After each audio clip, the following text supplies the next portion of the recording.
Donnie and Dolly. The team is supported by ableauctions.ca. Closing your business? We can help.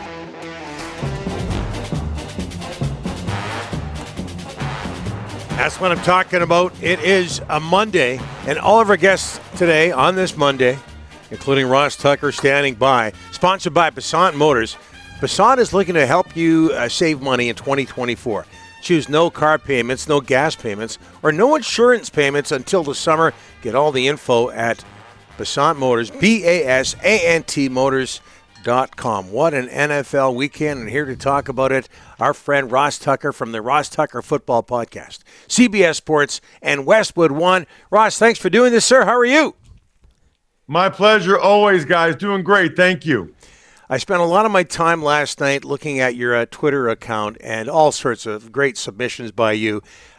Chiefs beat the Bills 27-24.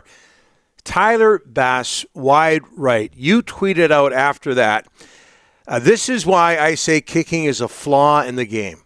What did you mean by that? Yeah, and listen, I know it's part of the game, and I know it's not going anywhere and all that stuff, right? I get it. I just always think it's funny. I don't know. I think I maybe think outside the box more than some people. I don't know. But I think it's funny if you really thought about it, how out of place it is. I mean, imagine we were starting a sport like football now, right? Like American football. And we're all sitting around a table. Can you imagine, we're like, all right, here, you throw the ball, you can either throw it or you can catch it or you can run it. You'll have these big guys, fast guys, they run around. You can block, you can tackle, etc. Can you imagine if somebody like Rick was like, hey, guys, I have an idea. And you're like, yeah, go ahead, Rick.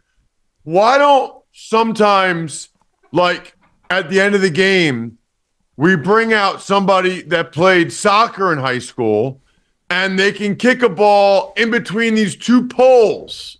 And if it goes between the poles, they win the game or tie the game. If it goes out to, we would all look at Rick and be like, Rick, that's the stupidest thing we've ever heard. What are you talking about? We're talking about blocking and tackling and running and catching and throwing. Why do you want someone that played soccer in high school to then come out on the field? He doesn't do any of those other things. He doesn't block. He doesn't tackle. He doesn't run. He doesn't catch. He doesn't throw. I mean, it would be like at the end of a hockey game, okay? Rather than going to extra periods or the shootout or whatever, let's have a beer chugging contest between the goaltenders. Which, by the way, would be amazing. What's wrong with that? And maybe that should be the hockey overtime. But it's just to me, and it's not going anywhere. And I understand that on some level it adds to the strategy. Yeah. And, there's these long field goals and they can be exciting. Either he made it or he missed it. I get all that. It just, to me, seems out of place, and I'm not a big fan.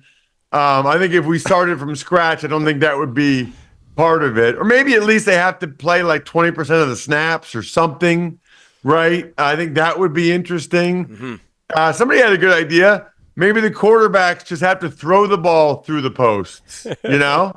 That'd be a big advantage, I feel like, for the Bills and Josh Allen. They'd be able to throw longer field goals than a lot of other teams. I would say with hockey, I think from what we've seen the last several years, I think back in the day when they started hockey, I think 5-on-5 isn't as good as 4-on-4 hockey or 3-on-3 hockey. I wonder if they had to do things over way back when, if they wouldn't. Hey, Ross, what's it like for Tyler Bass? I don't know if you've been in this situation. What's it like for him to walk into that locker room after that game? I haven't been in that situation to that level, but I have been in that situation to the point where I felt like I cost us the game. Okay. And that's a really, really bad feeling.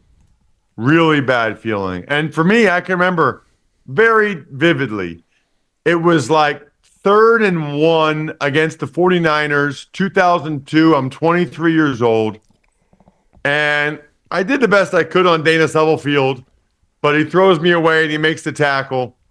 So we get stuffed. If we got the first down, I think the game would have been over. Instead, we get stuffed, so we kick a field goal. Kicker misses it. And then Jeff Garcia and T.O.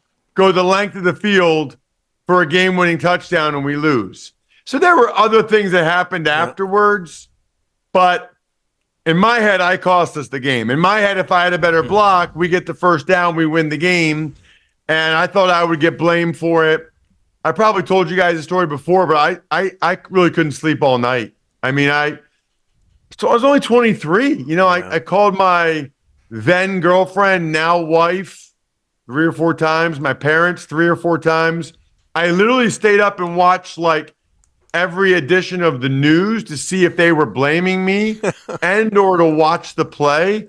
Nowadays, these guys can just watch it on their phone right away, right? But I couldn't watch it till the next day. So I finally at 4 a.m. was like, I'm sick of this. And I went in the facility. I had to watch it. And I felt better after I watched it. Like after I actually watched it, I was like, I'm not sure what I would have done differently. He's a good player. Pretty good player. Yeah. I did the best I could. And so it's not a good feeling. I think, for Tyler Bass, that would have just tied the game. It wouldn't have won it. There was a minute and 45 seconds left. Don't we all kind of feel like Mahomes would have taken the Chiefs down and at least gotten a field goal? So I don't know. I think Tyler Bass missing the kick, costing the Bills the game is a little bit overrated. Hey, Ross, Dan Campbell won 3 games in his first year as coach of the Lions. Here they are 2 years later. They're off to the NFC final against San Francisco. I don't see many people giving them a chance. What's your preview of the Lions and the 49ers?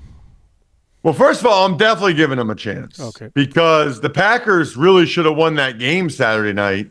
Now, it's a different matchup and whatever, but wow, I thought the Packers dominated the Niners for the most part. But you can't get in the red zone, whatever it was, 6 times, or their first 5 times they had 6 points or something crazy. The Packers just didn't give, but they dropped.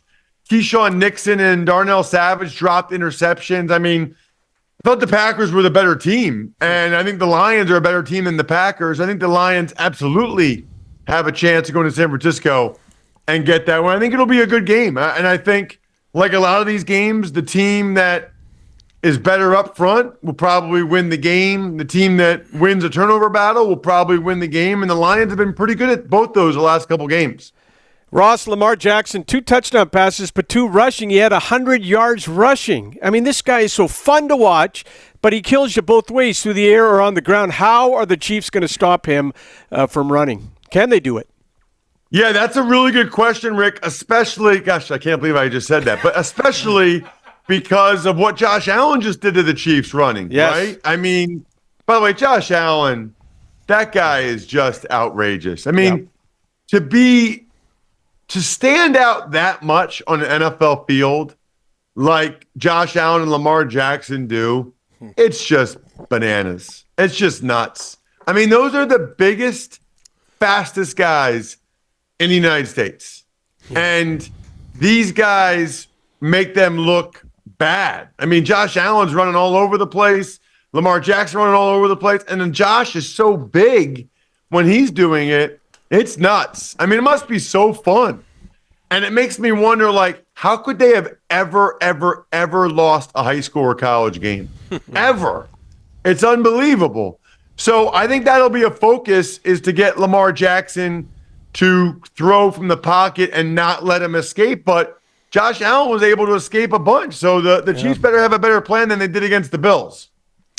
So let's go back to the 49ers game, or Lions and 49ers Sunday. Let's go back to that matchup. This is also playing on a tweet you had yesterday. Lions at 49ers, what is Santa Clara in store for? Well, I just think there's going to be a lot of Lions fans there. You know, the Niners have had a lot of playoff success. They've been in a lot of playoff games recently.